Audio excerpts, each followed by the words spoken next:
What's obvious here is that this is not the same minimalist approach Disney had taken with their first feature.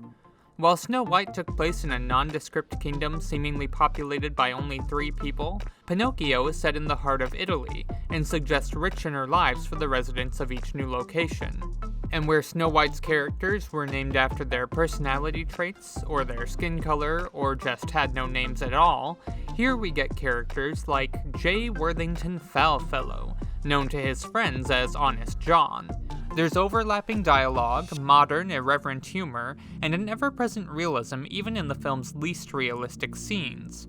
Walt referred to this juxtaposition as the plausible impossible, the idea that you can heighten the magic of your fantasy by keeping certain elements of it grounded in real-world rules and physics. So for example, Pinocchio is made of wood, so in order to walk on the bottom of the ocean, he has to weigh himself down with a rock, and then move slowly and arduously under the pressure of the water. But he can still breathe and talk just like normal, and we never really question why. It's the same effect as giving a character a learning disorder that we recognize as dyslexia on a show that also features dragons and ice zombies. It tickles 2 parts of your brain at once, making you feel like you're fully along for the ride even after the train has gone off the rails. And this tends to be my favorite kind of fantasy universe, one where you can tell that the writer has set hard rules as to where the magic ends and the reality begins. As Terry Pratchett once put it, the first question you should ask when inventing a new world is, how does the shit get out and the clean water get in? Because Pinocchio was never a fairy tale. It was a novel. A children's novel, yes, but a fairly dense one that's even been classified by some as an epic. It was initially a serialized publication and therefore covers a lot of narrative ground without much concern for cohesion or continuity.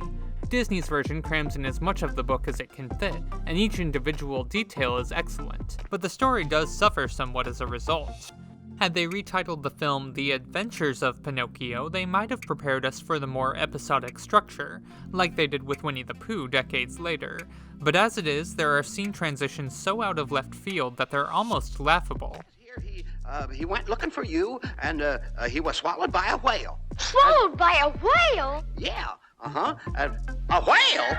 See, if Pinocchio followed the same emotion-based logic as Snow White, then this sort of thing wouldn't bother me. I wouldn't ask why Geppetto thought the ocean was the best place to look for a lost child, or whether the Blue Fairy was going to continue dropping pages of the screenplay into the scene whenever the characters got stuck. But since Pinocchio operates under practical rules, these kind of narrative shortcuts really do stand out, and they're the only thing holding the film back from true perfection. Because otherwise, this movie is my jam. I love this era of animation, and Pinocchio is an all-you-can-eat visual buffet. For me, the magic of Disney has always been about immersion, about surrounding the audience in so much wonder that they can't possibly absorb it all in a single viewing and they have to come back again and again for more. This is the model behind Disney theme parks as well. You pay out the wazoo for admission, but once you're inside, your most valuable commodity is your time, not your money. Signs that would normally show you how many tickets a ride cost instead tell you how long you'll be waiting in line, and the rides themselves have multiple points of focus at any given spot, so as soon as you're finished you want to get right back on and see what you missed. And there's no film that better captures this feeling than Pinocchio, with so much going on in every frame that no 2 viewers will have the same experience. It overwhelms you in the most wonderful of ways, making you feel proud to catch details the rest of the audience might have missed, as if the animators put them in there just for you. On my Disney ranking, I'd put Pinocchio just ahead of Snow White. Not quite the best cartoon they've ever made, but we're getting real close. And yes, I really do intend to make 57 more of these videos, and yes, I'm aware it's been almost a year since the first one, they take me a long time to write. But if you like, share, and subscribe, then maybe someday I can quit my job and become a real YouTube boy.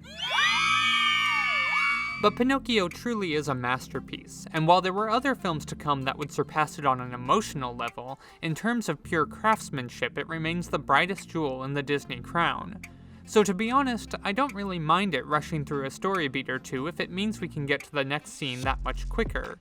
Nor do I mind that the darker themes and characters of Collodi's story have been lightened up to fit within the Disney brand. Snow White had inspired a generation not to lose hope during even the toughest of times, and now, as the world readied itself for war, we needed Disney to again remind us that things were going to be okay.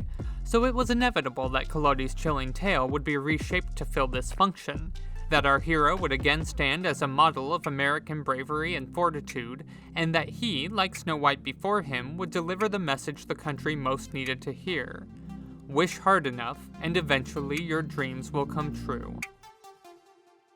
Right? No, children. You're wrong.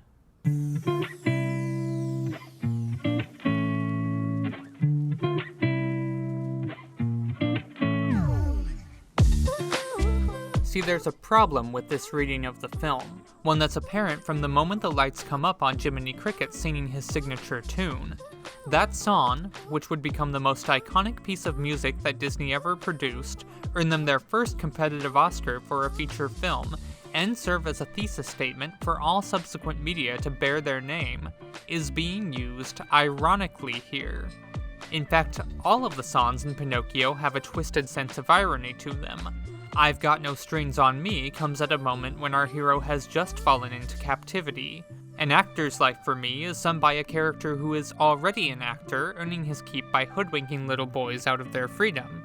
Give a Little Whistle suggests that Pinocchio will whistle for Jiminy to come rescue him at key moments in the story, but this never happens. The one time he tries, Jiminy is nowhere to be found. Even Little Wooden Head is ironic. It's sung to a character with a proportionately gigantic head. And When You Wish Upon a Star is positioned at the start of the film as if it's the central theme, the single most important lesson which we and the hero must learn. But here's the problem. Pinocchio never wishes on a star. Geppetto does. And Geppetto's wish is granted by the end of the first scene. So what then is the real lesson of Pinocchio? The Blue Fairy tells Pinocchio he can become a real boy if he can prove himself brave, truthful, and unselfish, which are all qualities we saw in Snow White. But as we discussed in her episode, Snow White's arc is all about endurance, learning to hold on to her values no matter what life throws her way. Pinocchio's is the exact opposite. At the start of the film, he has no values of which to speak, so his arc is all about change. In fact, he quite literally changes throughout the story, physically transforming into whatever shape reflects his behavior at the time. A boy who won't be good might just as well be made of wood. Go on, laugh! Make a jackass out of yourself! Until it's as plain as the nose on your face. And you are a real boy! But when we first meet him, he's a blank slate, no more likely to become the hero than the villain. Even the one God-given tool he ought to have been born with, his conscience, is here delegated to a third party, absolving him of any responsibility to decide for himself between right and wrong. Right and wrong? But how will I know? Your conscience will tell you. If he makes a mistake, it's not because he went against his intuition, but because he disobeyed instructions. And for young viewers in 1940, especially young male viewers, this paints a pretty clear message. Your superiors know better than you. If they give you an order, follow it and don't ask questions.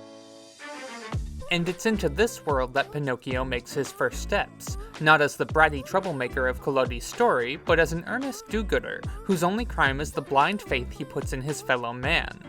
By relieving the character of his vices but none of his consequences, Disney is instead pointing a finger at the audience. You too fancy yourselves good boys and girls. You too think the world would be a wonderful place if we could all just learn to trust each other and have a good time. But things are never that simple. Someone must be running Pleasure Island, and when you stop to consider who, you'll discover the true message of Pinocchio, the part Jiminy Cricket never told you, the danger of wishing too quickly upon a star. Because dreams do come true, but so do nightmares.